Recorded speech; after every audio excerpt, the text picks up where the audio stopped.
അതുകൊണ്ട് തന്നെ രാജ്യം ഒരു തീരുമാനമെടുത്തിരിക്കുകയാണ്. അടുത്ത തെരഞ്ഞെടുപ്പിന് ശേഷം സർക്കാർ രൂപീകരിക്കുന്നത് നരേന്ദ്രമോദിജി ആയിരിക്കും.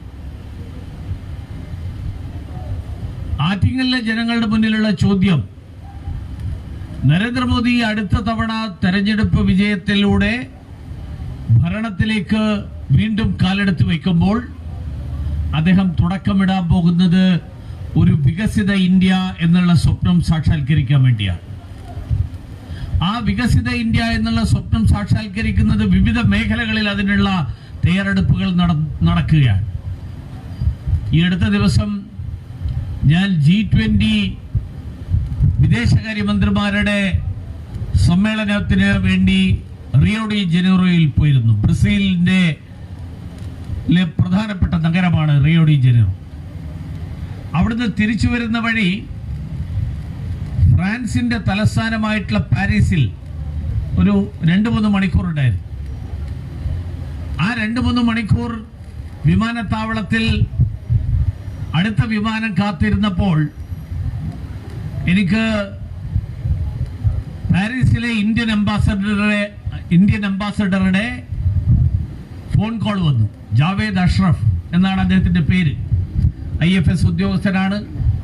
വളരെ കാലമായിട്ട് 10-30 വർഷക്കാലമായിട്ട് ഇന്ത്യയുടെ നയതന്ത്ര ഉദ്യോഗസ്ഥനാണ്. പ്രധാനമന്ത്രിയുടെ ഓഫീസിൽ, നരേന്ദ്രമോദിജിയുടെ ഓഫീസിൽ അടക്കം വിദേശകാര്യ വകുപ്പിന്റെ കാര്യങ്ങൾ നോക്കിയിരുന്ന ആളാണ്.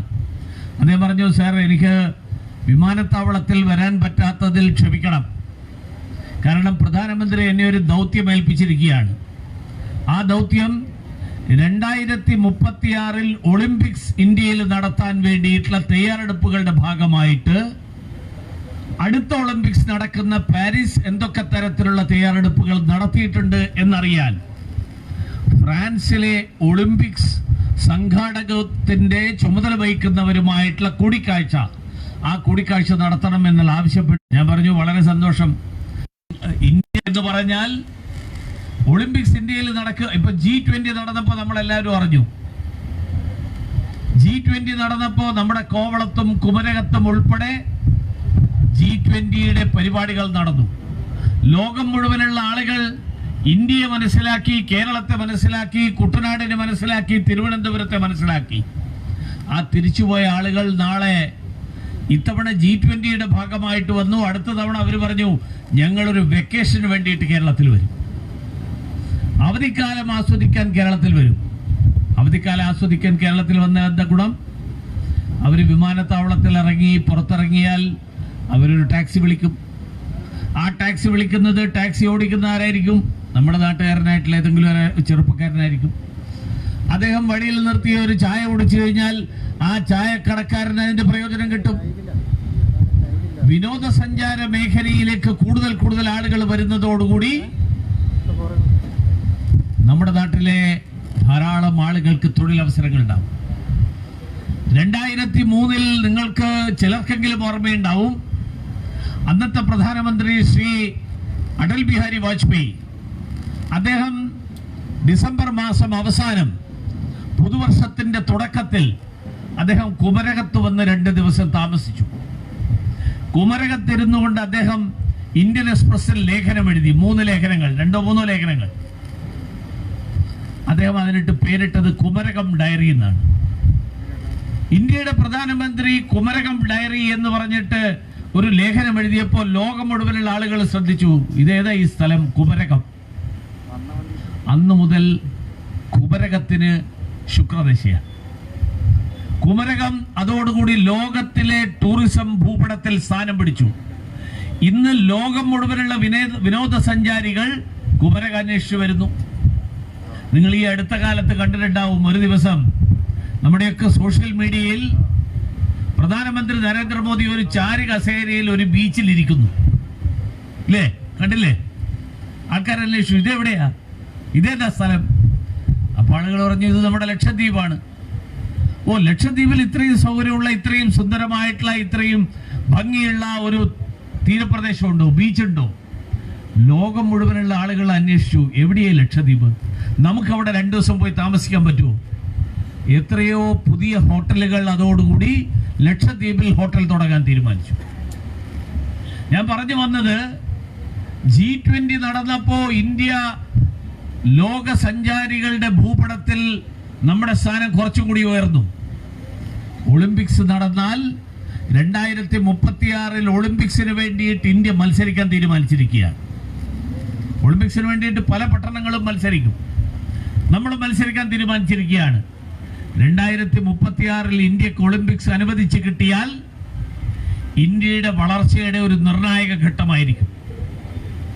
ഞാൻ പറഞ്ഞു വന്നത്, നരേന്ദ്രമോദി വീണ്ടും ഭരണമേൽക്കുമ്പോൾ കഴിഞ്ഞ 10 വർഷത്തെ ഭരണത്തിനേക്കാൾ മെച്ചപ്പെട്ട നമ്മുടെ നാട്ടിലെ മുഴുവൻ ആളുകൾക്കും അവരുടെ ക്ഷേമം, അവരുടെ വരുമാനം കൂടുതൽ വർദ്ധിപ്പിക്കാൻ കഴിയുന്ന തരത്തിലുള്ള പദ്ധതികളുമായിട്ടാണ് നരേന്ദ്രമോദിജി ഈ വരുന്ന ഏപ്രിൽ മാസത്തിന് ശേഷം തെരഞ്ഞെടുപ്പ് കഴിഞ്ഞ് ഭരണമേൽക്കുമ്പോൾ അദ്ദേഹം നടപ്പിലാക്കാൻ പോകുന്നത്.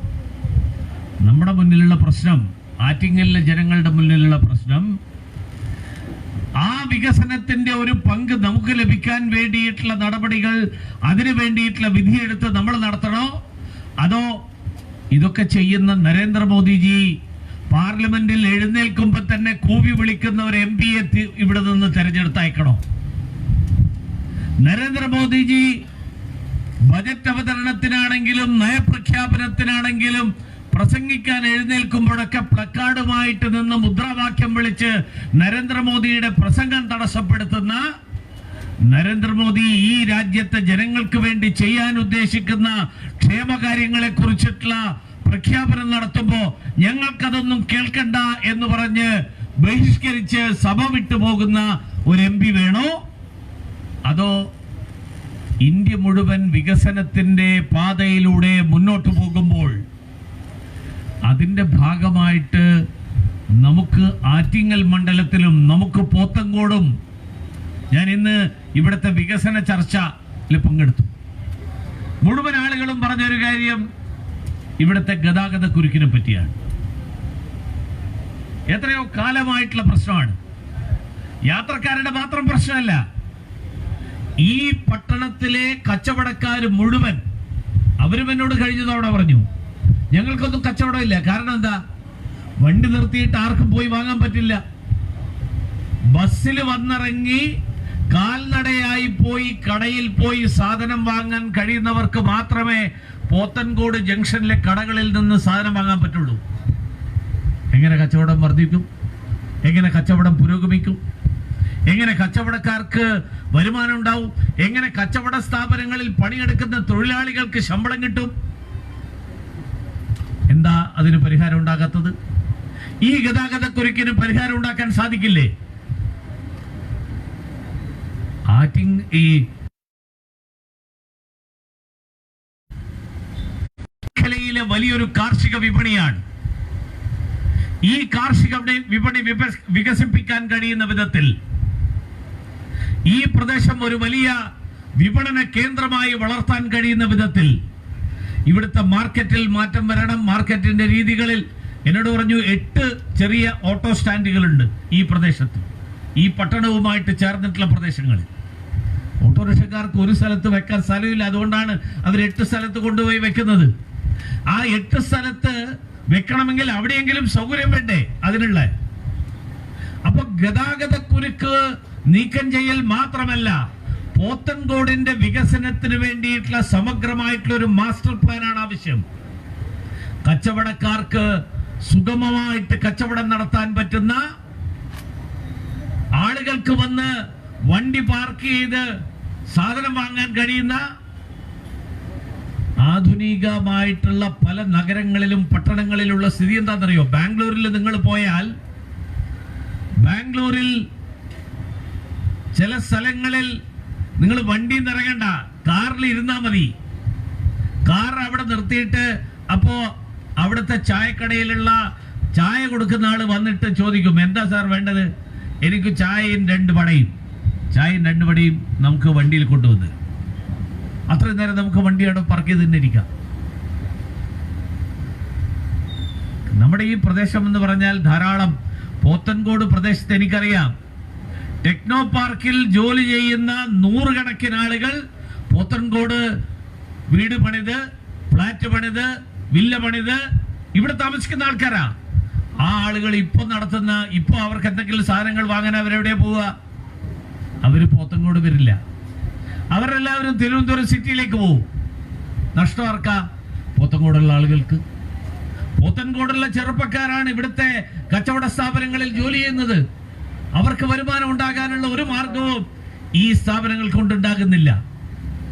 നമ്മുടെ തൊട്ടടുത്തുള്ള പ്രദേശമായിട്ടുള്ള ടെക്നോ പാർക്കിൽ ജോലി ചെയ്യുന്ന നൂറുകണക്കിന് ആളുകളുടെ വരുമാനം, അതിന്റെ പേരിലുണ്ടാകുന്ന വിപണനം, അതിന്റെ പേരിലുണ്ടാകുന്ന കച്ചവടം, അതിന്റെയൊക്കെ പ്രയോജനം പോത്തൻകോടിന് കിട്ടാതെ പോകുന്നത് എന്തുകൊണ്ടാ? കഴിഞ്ഞ കാലങ്ങളിൽ ഇവിടെ പ്രതിനിധികളായിട്ട് ഇവിടെ നിന്ന് പോയ ആളുകൾ ഈ പ്രദേശത്ത് ഈ ഗതാഗത കുരുക്കഴിക്കാൻ പോലും അവർക്ക് പരിശ്രമം നടത്താൻ കഴിഞ്ഞില്ല. ഗതാഗത കുരുക്കഴിക്കാൻ പോലും അവര് മുൻകൈയെടുത്തില്ല. അതിന്റെ ഫലമായിട്ട് ഇവിടുത്തെ സമ്പദ് വ്യവസ്ഥ തന്നെ സ്തംഭനാവസ്ഥയിലാകുന്ന ഒരു സാഹചര്യം ഉണ്ടായി. ഞാൻ വിശദാംശങ്ങളിലേക്ക് പോകുന്നില്ല. ധാരാളം കാര്യങ്ങൾ ആ വികസന ചർച്ചയിൽ ചർച്ച ചെയ്യപ്പെട്ടു. ഇവിടെ നമ്മുടെ 2 മെമ്പർമാരുണ്ട്. അവരൊക്കെ അതിൽ പങ്കാളികളായിരുന്ന ആൾക്കാരാണ്. അവർ വളരെ വിശദമായിട്ട് ആ കാര്യങ്ങളൊക്കെ അവിടെ വിശദീകരിച്ചു. ഞാൻ പറഞ്ഞു വരുന്നത്, ഇന്ത്യ മുഴുവൻ പുരോഗതിയിലേക്ക് പോകുമ്പോൾ ഇവിടെ നിന്ന് നരേന്ദ്രമോദിയെ പിന്തുണയ്ക്കുന്ന ഒരാൾ പോയാൽ ഇന്ത്യ മുഴുവൻ ഉണ്ടാകുന്ന പുരോഗതി പോത്തൻകോടിന്റെയും വികസനത്തിന് പ്രയോജനപ്പെടും.